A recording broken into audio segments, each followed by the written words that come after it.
everyone. Now that we are done with balancing the data and automating the data cleaning and data balancing and saving and reusing the models, the time comes when we require to, analyze the predicted output in Power BI. So that's where I'm going to bring you to this notebook again, which we completed in this previous video.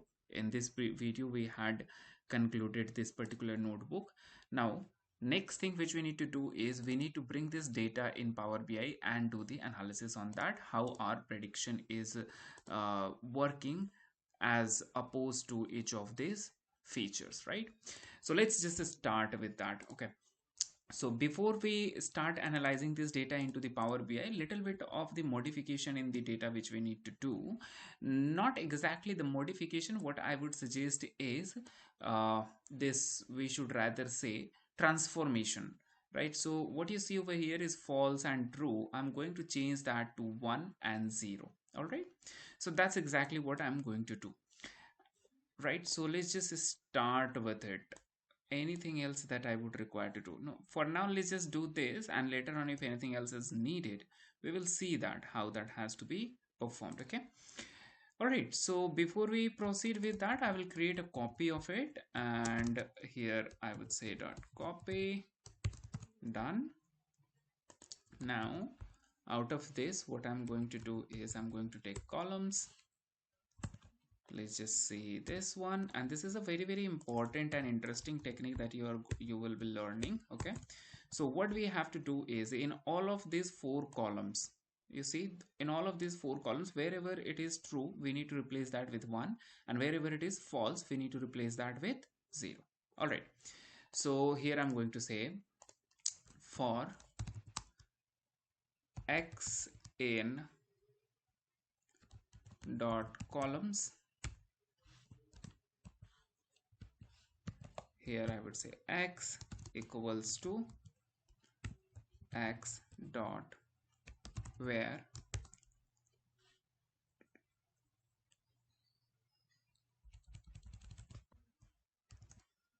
actually it should be np dot.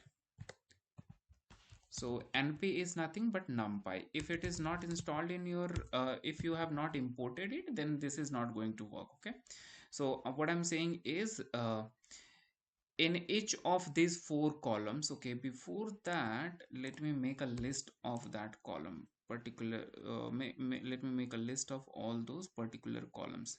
These are the columns which I require to work on, so that I'm going to put columns requires modification, and over here I'll put this. Let me just quickly complete this is little manual, so we can't help with it. Okay, not everything, something there would always be something which you require to manually work at least once. After that you can automate that. You can automate this part also, right? And now I will take this one over here. I don't need to look through those columns. Okay, the entire columns. Okay, now what I'm saying is go through each of the column in this list and find that and replace that with this condition, right?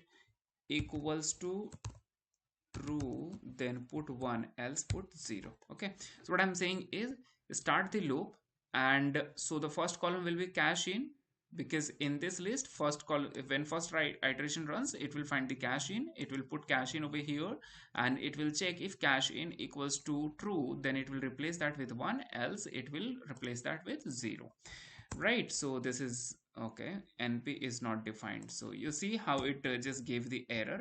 So what I'll do is over here import numpy as np. Let's just see. Done. Next thing which I'm going to do is check out the headers, head top few records into this. So now you can see here all the true false have been replaced with 0 or 1. Right, now the time is to replace the, export this data into Excel and take that in Power BI and do the analysis, right? Let me just do this. I'll replace the older data, okay, because that's not needed anymore. It's just doing the export. Now there is one thing which I again missed to do here. I need to say index equals to false. Let me replace it again. All right, that's done. Let's go back into the tables folder, and the latest one is this one, the 1st January 2024. Let's just quickly have a look what is it that we got in this data. Hopefully everything should be fine. Yeah, we got all the data which we require. Now let me take this into Power BI.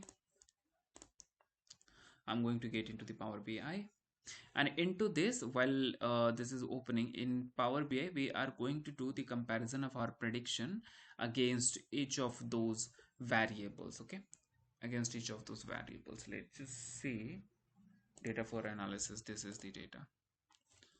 And while it is coming up, let me show you what is the analysis that I wish to do.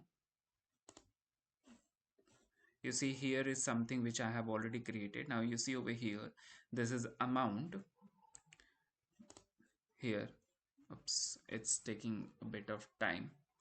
We are done with our importing the data. Before we start with the analysis, like I said, so this kind of visualization or maybe analysis we want to perform here. If you see here, what it says is amount you are seeing at the x-axis and the prediction you are seeing at y-axis. So 0.5 is nothing. What we are concerned about is 1 and 0. 0 means no fraud, 1 means fraud. So what you see over here, amount, the amount, transaction amount which were less than 50,000, mostly in that bracket the fraud has happened. Wherever old balance origination was less than 20,000, over there only majorly fraud has happened, right? So what you see over here, that is the fraud indicator. So this old balance originator, or at the time of origination, is a very significant contributor to make the prediction, you can see over here.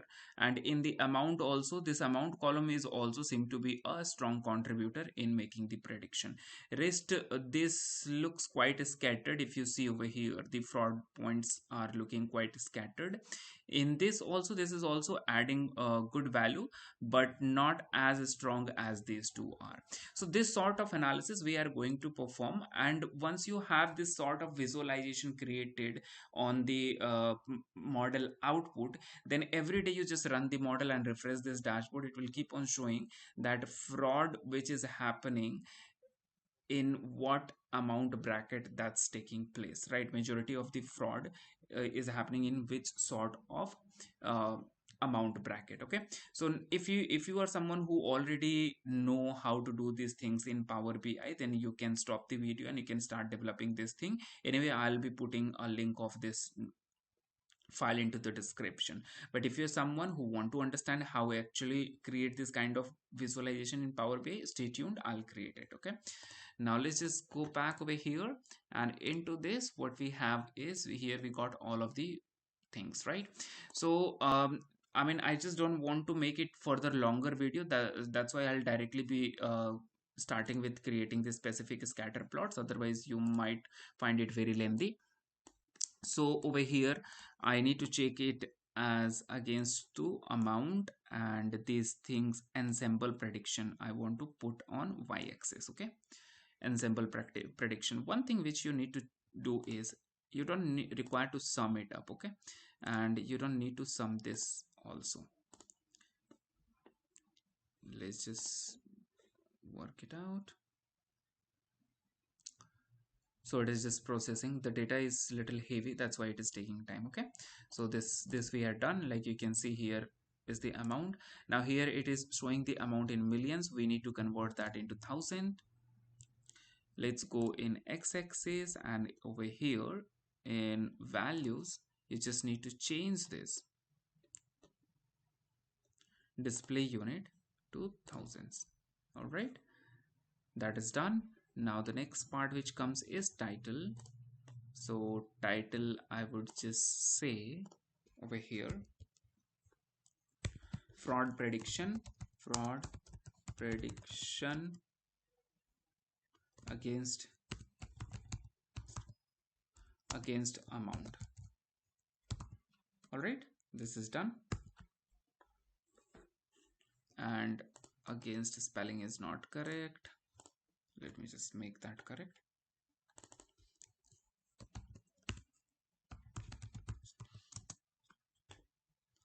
All right, this is done. Now let's just come back over here. If you want to make the modification in these columns also, that's something which you can do. I'm not going to invest time into that because otherwise the video will become more lengthier. Okay, now let me just do the little bit because the data is little heavy. That's why it is taking time, right? It's not able to handle it well. The when I say handle, it means the volume of data, right? I'm just doing a little bit of modification into the formatting. Okay, not much. Now the next thing which you can do is you can just do a copy paste of this one. Okay,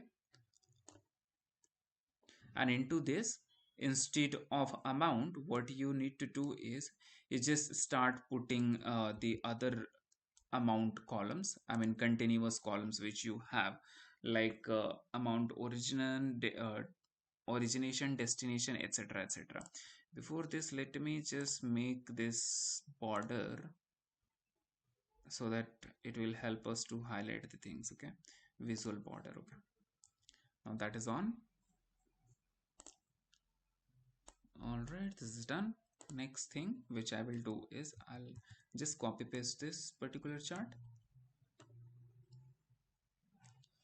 This is little slow because of the volume of data, right?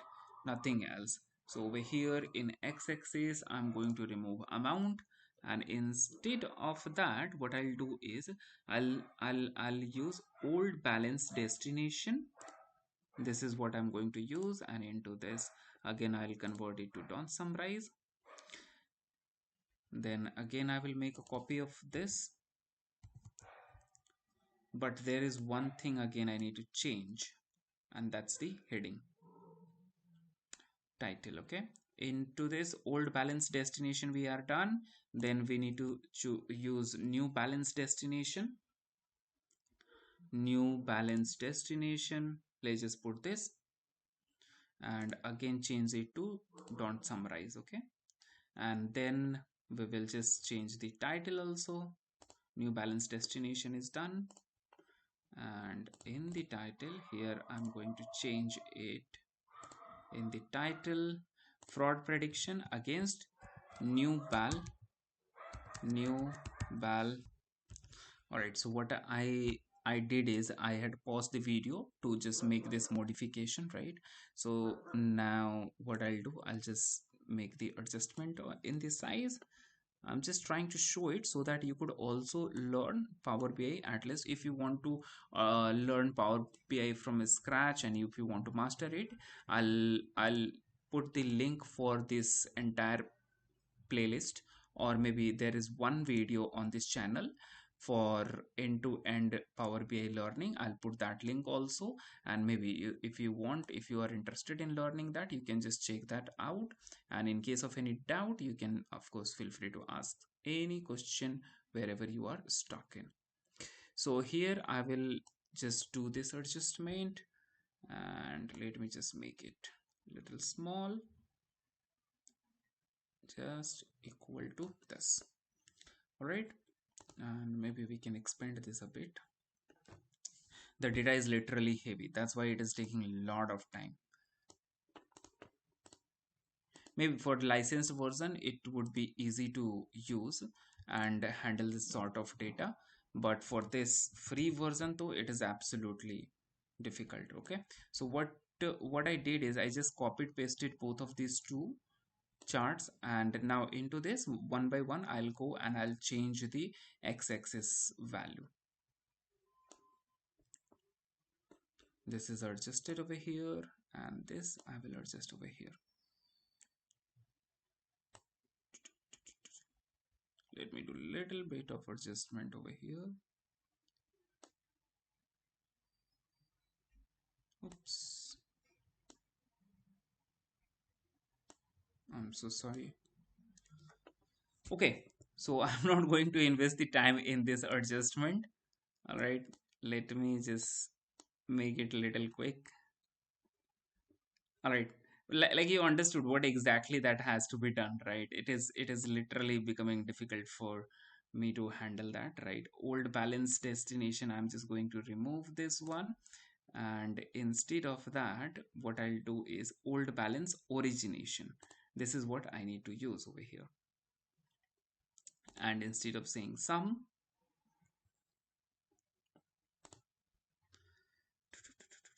I'm going to say don't summarize. And the same thing I will require to do for this one. Why it says old balance? Yeah, old balance origination is something which I needed. Okay, now in this chart, again I will just remove this new balance destination, and into this new balance origination I need to pick new balance origination. This is what I require. I'm so sorry, this because of its speed it is turning out to be really difficult, and the video is becoming a little lengthy. Otherwise it could have been very very interesting. Okay, all right, so we are done with creating all the required visualization. What we can do is let's just collapse this and let's just try to understand it. Exactly the same thing which I was explaining you in the previous visualization in the very beginning. What you can see over here is just the order position of the charts are different. So what you see over here is old balance origination, right, is old balance origination and the amount. These two are the bigger contributor in predicting the frauds. Okay, like you can see over here, these all are the points which indicates to the fraud. Here also these all are the point which indicates to the fraud, and like you can see how dense it is, right? And that's where it is showing that it has a strong contribution in predicting the frauds. And there are other analysis which you can also do. I have created probability also, so I would highly encourage you to go ahead and try to utilize probability from this list, right? Smart probability, like you can see smart prediction. I would also encourage you to compare the prediction from of smart prediction and ensemble prediction, both of these two, and against this smart probability, try to check it out, compare it with is fraud, which was the actual fraud indicator, right? And let me know your observation into the comment section. I'll be very happy to interact with you and do the collaborative learning. Until then, happy learning, wish you very all the best. Let me know your thoughts and your analysis into the comment. Thank you once again, wish you very very all the best.